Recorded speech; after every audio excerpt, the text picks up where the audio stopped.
اهلا بيكي في قناه انا وطفلي.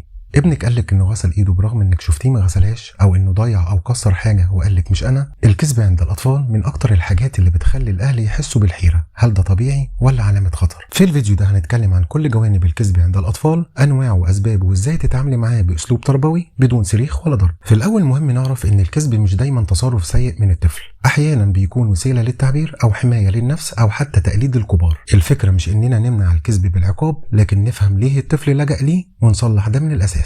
طب ايه هي انواع الكذب عند الاطفال؟ اول حاجه الكذب الخيالي. الطفل بيتخيل حاجه وبيقولها كانها حصلت، زي مثلا انا عندي حصان في الاوضه، او ان انا عندي ديناصور، وده بيكون طبيعي من سن 4 ل 5 سنين وبيكون مرتبط بنمو الخيال. تاني حاجه الكذب الدفاعي. هنا الطفل بيكذب علشان يهرب من العقاب، زي مثلا مش انا اللي كسرت الكوبايه، دي وقعت لوحدها. تالت حاجه الكذب الاجتماعي. بيقول كلام مش حقيقي علشان يكسب اعجاب اللي حواليه، زي مثلا انا بابا جاب لي العاب كتير. رابع نوع من انواع الكذب هو الكذب المتعمد، وهنا الطفل عارف انه بيكذب وبيستعمله كعاده او وسيله للهروب، وده بيبدا يظهر من بعد 6 سنين لو ما تمش التصحيح من البدايه. طب سؤال مهم، ايه هي اسباب الكذب عند الاطفال؟ اول حاجه الخوف من العقاب. لما الطفل بيتعرض لعقاب قاسي بيتعلم يكذب علشان ينجو. تاني حاجه المبالغه في التوقعات. الطفل بيحاول يرضي الاهل بالكلام حتى لو مش حقيقي. تالت حاجه تقليد الكبار. الطفل بيشوف اهله بيكذبوا حتى لو على سبيل المجامله، فبيتعلم الكذب منهم. رابع حاجه ضعف الثقه بالنفس. بيكذب علشان يحس انه افضل او اقوى من غيره. واخيرا قله الحوار. الطفل مش لاقي مساحه يعبر فيها عن نفسه بصدق. طب ايه هي العلامات اللي لو شفتيها في طفلك تعرف ان هو بيكذب؟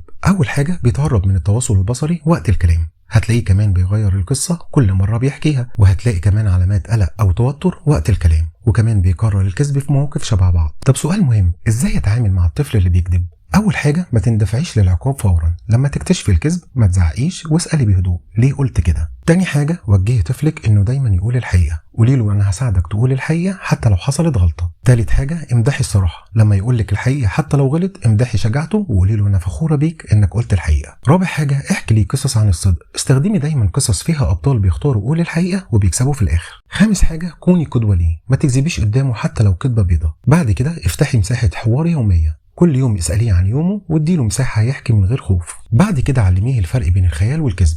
يعني قولي له لو بنرسم قصة أو بنلعب تمثيل يبقى ده خيال، لكن لما نحكي عن موقف أو عن حاجة حصلت يبقى لازم نكون صادقين. وأخيرا حددي قواعد واضحة. يعني قولي له في بيتنا دايما بنقول الحقيقة حتى لو عملنا حاجة غلط علشان نساعد بعض ونصلحها.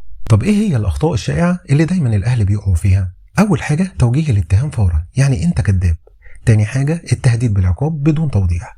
تالت حاجة الكذب قدام الطفل. رابع حاجة تجاهل الكذب كأنه مش موجود. خامس حاجة الضغط عليه يعترف في لحظة التوتر. وفي النهاية مهم جدا نعرف ان الكذب عند الأطفال مش دايما حاجة تخوف، لكنه مؤشر محتاج فهم واحتواء. كل ما وفرت جو آمن ومساحة للحوار كل ما طفلك هيكون صادق أكتر. ابدأي النهاردة اسألي ابنك عن يومه واسمعيه من غير مقاطعة، وشاركينا في الكومنتات امتى اكتشفتي ان ابنك كذب وازاي تعاملتي مع الموقف. ولو عجبك الفيديو ما تنسيش تعملي لايك واشتراك في القناة علشان توصلك كل النصايح الجديدة.